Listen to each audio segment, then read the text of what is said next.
बड़ी खबर, ट्रंप के खिलाफ खड़े हुए उपराष्ट्रपति माइक पेंस। सेनेट को संबोधित करते हुए पेंस ने कहा कि आज का दिन काला दिन है। माइक पेंस ने कहा कि अमेरिका में हिंसा कभी नहीं जीत सकती। अमेरिकी उपराष्ट्रपति ने किया ट्रंप को आगाह, ये संसद लोगों के लिए है। तो देखिए, ये सब हुआ अमेरिका में। माइक पेंस ने कहा है कि अमेरिका में हिंसा कभी नहीं जीत सकती। तो उपराष्ट्रपति ही डोनाल्ड ट्रंप के खिलाफ उठ खड़े हुए हैं और बोला है। लेकिन कौन सी नई पार्टी की बात कर रहे हैं, और ये अगर जो समर्थक वहां पहुंचे थे ये नया रिपब्लिकन पार्टी का चेहरा है तो फिर बहुत चिंताजनक है क्या, पुष्पेश जी?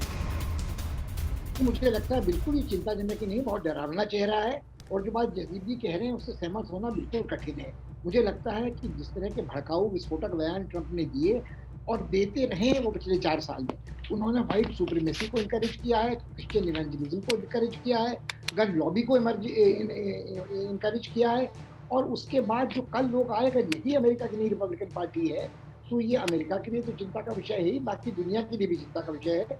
क्योंकि जो प्राथमिकता है कोविड से लड़ने की, उस पर कोई ध्यान नहीं दे पाएगा। अर्थव्यवस्था को पुनः पटरी पर लाने पर कोई ध्यान नहीं दे पाएगा।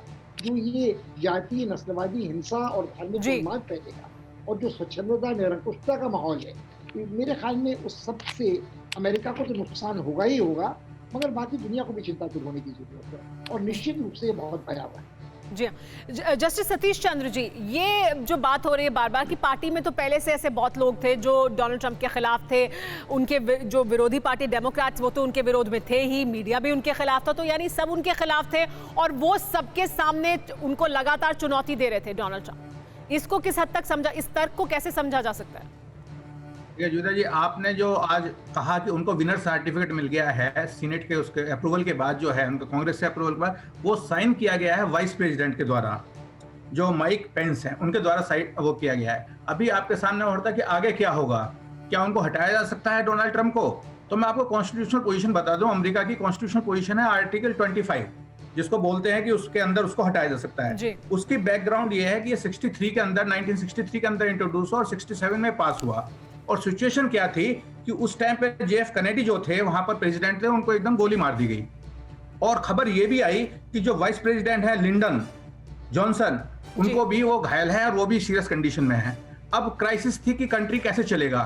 तब उसके बाद, इस सिचुएशन के बाद ये इंट्रोड्यूस किया गया और उसमें कहा गया कि अगर प्रेसिडेंट की किसी भी तरीके से डेथ हो जाती है या वो फिजिकली और मेंटली इनकैपेबल हो जाता है तो उसको हटा करके वाइस प्रेसिडेंट को चार्ज दिया जाए।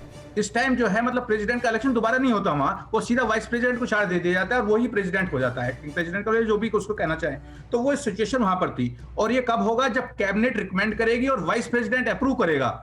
तो इन द प्रेजेंट सर्कमस्टांसेस जो सिचुएशन है, इसके अंदर डोनाल्ड ट्रंप की कोई कैबिनेट इंप्रूव नहीं करने जा रही, उसको कोई रिकमेंड करने नहीं जा रही और वाइस प्रेसिडेंट उसको अप्रूव नहीं करने जा रहा। तो इसलिए कुछ नहीं होगा और ये 14 दिन ऐसे ही चलेंगे। ये 14 दिन ऐसे ही चलेंगे। लेकिन पिनाक जी, ये 14 दिन क्या पूरी दुनिया में भी सबकी सांसें अटकी रहेंगी या डोनाल्ड ट्रंप को उनका लेसन मिल गया है?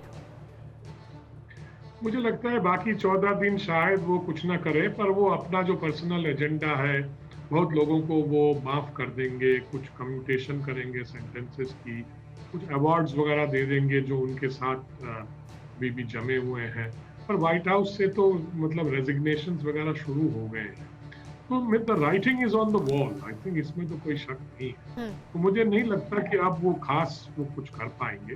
पर एक बात है, जो उन्होंने जो करके दिखाया, जो मॉब वायलेंस जो हुआ कांग्रेस में, इसका नतीजा जो है आगे क्या होगा ये कहना मुश्किल है। अब जो बाइडेन ने आके जो जिसको कहते हैं हीलिंग द वुंड्स अगर करे हो तो पता नहीं ये क्या हो सकता है। और एक और बात कहूंगा फिर मैं खत्म करता हूँ कि देखिए, डेमोक्रेसी में ऑपोजिशन तो होता है, तो इसमें ऑपोजिशन को ब्लेम करने की मतलब क्यों ये प्रक्रिया चल रही है? हमारे यहाँ नहीं होता क्या? हमारे यहाँ ऑपोजिशन जो सरकार है उसको गिराने की कोशिश करती है, उसके खिलाफ एलिगेशंस करती है और उसको कटघरे में खड़े होने का हमेशा वो कोशिश करती है। वही अमेरिका में हुआ। तो डेमोक्रेट्स जब हार गए, उन्होंने भी वही किया जो ऑपोजिशन को करना था। तो इसमें उनको ब्लेम करना ये मैं ठीक नहीं समझता।